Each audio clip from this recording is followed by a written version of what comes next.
सत्यनारायण स्वामी जय आनंद एक बार हरि हरि बोलो हरि हरि बोलो हरि हरि बोलो।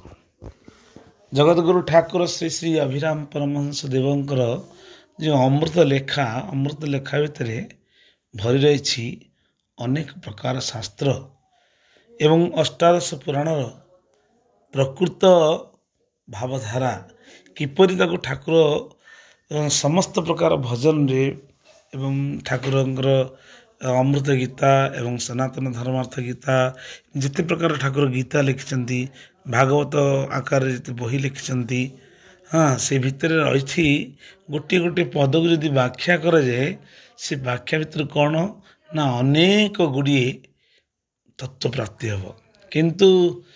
भाव एवं शैली भजन अनेक प्रकार भजन लिखती ता भितर तुम गोटे स्वर पाइब ठाकुर एमती लिखिं तुम्हें जिते प्रकार 64 राग अच्छी जो प्रकार तल जो प्रकार राग रे जो प्रकार रागिणी रे जो प्रकार स्वर रे आपण गाई पारे मन देकी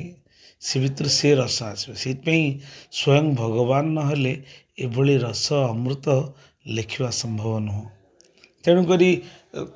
किए माने न माने जी ठाकुर कहले जी माने ताहार किसी न थाए भय जी माने तार भय न थाए कौन देख गुरु मानिबार गोटे सूत्र गोटे खाली गोटे पद जी मान ताहार किसी न थाए भय ये आम संसार दिग को जीवा बापा माँ आमर जी गुरुजन से माने गोटे गोटे कथा कहती कौन ना संतान मंगल काम किंबा सान बड़ भाई जदि कहे सान भाई मंगल किंबा जी मास्टर आमको पढ़ाती सी शिष्यर मंगल ताड़ना दिखती आ दुष्ट बुद्धि कले मारती दी चपड़ा मारती एवं ताकू ना बांधि दिखती जमती आर अर्थ कौन ताबले से हिंसा करना सी कहीं तू मोर भल कथा न मानिक अमान्य कलु ये अमान्य करा द्वारा तू यू आगू कंटा पड़ी से माँ कौन करे ताको टाणी आड़े से कंटारे काले मो पुअर गोड़रा पशिगले जदि कष्ट हम किंतु अज्ञानी लोक भावे मत कहीं से कहला एमती सी कौन बड़ होगला कि ना ना सी कहबार अर्थ जी बड़ तुमको जो आश्वासन बाणी तो देले तुम बुझीबनी डांटिकी गाली करिकी कि चापड़े पकईकी टाणी आनी दियंती आनिकी भल रास्तार पहुँची दियंती तापर पर बुझाती अरे तोते मु कहली खराब भाविलु कि ना ना ना तू काले जाऊ जाऊ से कंटा जी तोर गली जाता तू कौन होता तो अवस्था तेणुक जी मान तार परम परिणामटा कौन हम आ भय पाएनि कंटाटा जदि पशि था केते कष्ट होता किंबा अन्य रास्तार पड़ी जाता से कौन हुए ना मरी जाता कि माड़ हो जाता से कष्टटा जो पाई था से कष्टरू बड़ गुरुजन माने उद्धार करिकी टाणी आनले आ भितर जो भय जो थिला से भय रही जी मान तार कि न थाए भय ये गोटे पदटा आहरी जदि व्याख्या करा ता भितर गोटे बाहर थो बड़ बड़ियानी सूता जमीती तार भितर केते जे तार तंत भाड़ी सूता को बाहर करे शेष भांगी दे शेष खाई भी दिए से संसारटा भी बुड़ बुड़ाणी सूता भाया किंतु प्रभुंर कथा गुड़ा एभली गोटे पद को जब व्याख्या करी ता भीतर बहुत किसी रस बाहर ठीक तार विपरीत ता पदटा आउ गोटे लिखिले जे हवा मान तार किसी न थाए भय जे हवा न माने ताकू जोग कौन ना दंड प्रलय गुरुजन कथा बड़ मान कथा बापा माँ कथा मास्टर कथा जे लघुजन जदि न माने हम मोर कौन हो कौनटा हो कि विपदर सम्मुखीन निश्चित हो जाती आपण मैंने देखिथे पिता माता मना कर तुम्हें कौन कर हाँ मोर कौन हो बुढ़ा बुढ़ी कथा किए शुणी पला देखे परिणामटा भयंकर न हो कि नहीं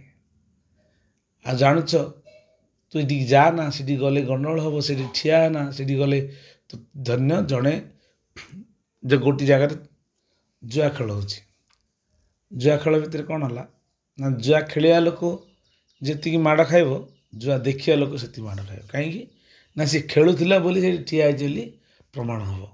ତେଣୁ ଆଗେ ଧରି ଦିଅନ୍ତି କାହାକୁ ପୋଲିସ, ନା ଜୁଆ ଖେଳାଳି ପଳେଇ ଯାଏ ଦୌଡ଼ିକି, ଯିଏ ଦେଖୁଥିଲା ତାକୁ ପଚାରନ୍ତି କିଏ କିଏ କହିଲୁ,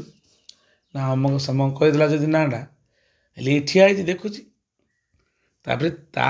ସେ ଯେଉଁ ନାଁଟା କହିଥିବ ସେ ନାଁ ଅନୁସାରେ ତାଙ୍କୁ ଯାଇକି ଧରିବେ ପୋଲିସ। ତାପରେ ପରିଣାମଟା କ'ଣ ହେବ, ଆମ ନାଁ ତୁ କହିଛୁ ଠିକ୍ ଅଛି, କିଏ କହିଲା ଆଜ୍ଞା ଆପଣଙ୍କୁ? ଏମିତି ଦିନେ ନା ଦିନେ ତୁ ସେଠି ଖେଳୁଥିଲେ ବୋଲି ସେ ଲୋକଟା କହିଲା, ସେ ଲୋକଟା କହିଛି, ତାର ପ୍ରତିଶୋଧ ନେବା ପାଇଁ ସେ ଯେ ଖେଳିବା ଲୋକ ବାହାରି ପଡ଼େ। ସମୟ ଆସିଲେ ତାକୁ ବାଡ଼ା ମାର କରେ। କହିବାର ତାତ୍ପର୍ଯ୍ୟ ହେଉଛି, ତମେ ଯେଉଁ ଜାଗାରେ ଆବଶ୍ୟକ ନାହିଁ ସେଠି ଠିଆ ହେଇକିରି ଗପିବ, କିନ୍ତୁ ଆବଶ୍ୟକ ଘରେ ଶାସ୍ତ୍ର ଟିକେ ଅଛି ପଢ଼ିବା ପାଇଁ, ଟିକେ କ'ଣ ଭଜନ କୀର୍ତ୍ତନ କରିବା, କି ଈଶ୍ୱରଙ୍କ ନାମ କରିବା, ଠାକୁରଙ୍କୁ ସ୍ମରଣ କରିବା, ଚିନ୍ତନ କରିବା, ସେଇଥିରେ ଯଦି ମନଟା ନ ଦେଇକିରି ସେଠି ଯଦି ଯାଇକିରି ଅଯଥା ଜାଗାରେ ଗପିବା, କିଏ କହୁଛି ତା ଉପରେ ଚଢ଼ିକି କହିବା, ଏହା କହିବା ଦ୍ୱାରା କ'ଣ ହେବ, ନିଜର ମାନ ସମ୍ମାନ ଯିବ। ଆଉ ତାପରେ ତମକୁ ଯିଏ ପଠେଇଥିଲା, ତମକୁ ଯିଏ ଦେଖିଥିଲା ସେଠି ଯାଆନା, ସେଠି କରନା, ଗୁରୁଜନମାନେ ମନା କରିଥିବା ସତ୍ତ୍ୱେ ବି ତୁମେ ଯାଇଥିବ, ତାପରେ ଗାଳିଟି ତୁମେ ଖାଇବ। ଅର୍ଥାତ୍ ଯୋଗ ଦଣ୍ଡ ଫଳ ଗାଡ଼ି ଖାଇବା ପରେ ପରେ ମଧ୍ୟ ମାଡ଼ ବି ଖାଇବ। ଦୁଷ୍ଟ ଲୋକଙ୍କର ହାବୁଡ଼ରେ ପଡ଼ିକି ତାଙ୍କ ସହିତ ତୁମେ କଥା ହୁଅ ନ ହୁଅ, ସେ ସଙ୍ଗ କଲେ ମଧ୍ୟ ସେ ସଙ୍ଗର ଦୋଷ